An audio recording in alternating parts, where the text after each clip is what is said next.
చదువు లేదు, కరెంట్ లేదు, రోడ్లు లేవు, తినడానికి తిండి లేదు, మందులు లేవు, లెక్కలు తేల్చాల్సిందిక్కడ.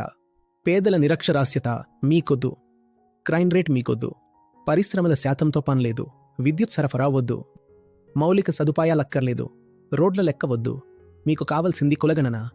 ప్రతిరోజు న్యూస్ పేపర్లో ఈ పార్టీ ఇన్ని పికెట్లు ఇచ్చింది, ఇందులో ఈ కులానికిన్ని, ఇంకో కులానికి అన్ని. రిజర్వ్డ్ కన్స్టిట్యుయెన్సీ ఆ ఏరియా నుండి. ఇది ఓ రిజర్వ్డ్ నియోజకవర్గం అయినా అక్కడ జనరల్ కేటగిరీ వ్యక్తిని నిలబెట్టారు. అన్నీ ఇవే. ఇలాంటి విషయాలు ఎందుకు ముఖ్యంగా భావించాలి? ముఖ్యమైన అంశాలివి.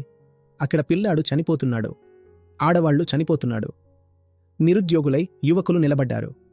మందుల విషయానికొస్తే గుర్తొచ్చింది, బీహార్లో 1000 మందికి 0.3 డాక్టర్లు మాత్రమే ఉన్నారు. ప్రమాణాల ప్రకారం 1000 మందికి కనీసం ఒక డాక్టర్ ఉండాలి. అంటే 70% లోటు ఉంది. ఇది కూడా పట్టణాలను కలిపి చెప్పిన గణాంకం. పట్నాలాంటి పెద్ద నగరాలను తీసేస్తే గ్రామాల్లో మిగిలేది 0.2 మాత్రమే. దేశంలో అత్యధిక నేరాలు జరిగే రాష్ట్రాల గురించి మాట్లాడితే బీహార్ ముందుంటుంది. 20-30 సంవత్సరాల క్రితం పరిస్థితి ఇంకా దారుణంగా ఉండేది. అసలు వేరే యుగంలో జీవిస్తున్నట్టుంది. నేను చెప్పేదేమిటంటే, మన బీహార్లో ఎన్నికలు జరగాల్సింది ఆ పాతకాలం నుంచి బయటకు తీసుకురావడానికే. కాని ఇప్పుడు జరుగుతున్న ఎన్నికలు మాత్రం అవే పాత సమస్యల చుట్టూనే. ఇలా అయితే బీహార్ అలా అదే యుగంలోనే ఉండిపోతుంది.